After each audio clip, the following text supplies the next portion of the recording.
আজকে খাবার টেবিলে আমার পাশে যাকে দেখতে পাচ্ছেন তিনি আর কেউ নন, তিনি আমার শ্রদ্ধেয় আব্বাজান। আর আজকে আমি আব্বার সাথে খেতে বসেছি, অনেক ভালো লাগছে আমার। আর প্রতিনিয়তই আমরা বাসায় আব্বার সাথে থাকে, আমরা সবাই একসাথে মিলেই খাই, অনেক ভালো লাগে।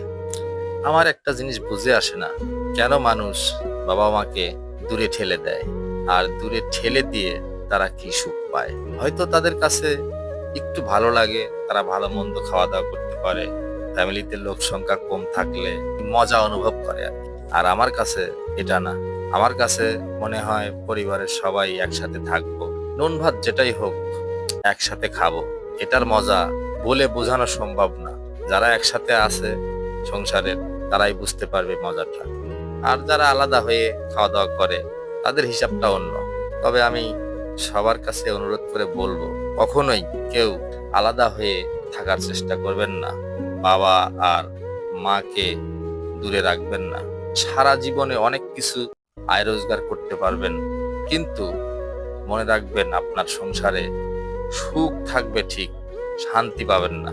আর এই বাবা নামক বৃক্ষটা কত বড়, এটা যখন আপনার মাছ থেকে হারিয়ে যাবে তখন বুঝতে পারবেন বৃক্ষটার কত দাম।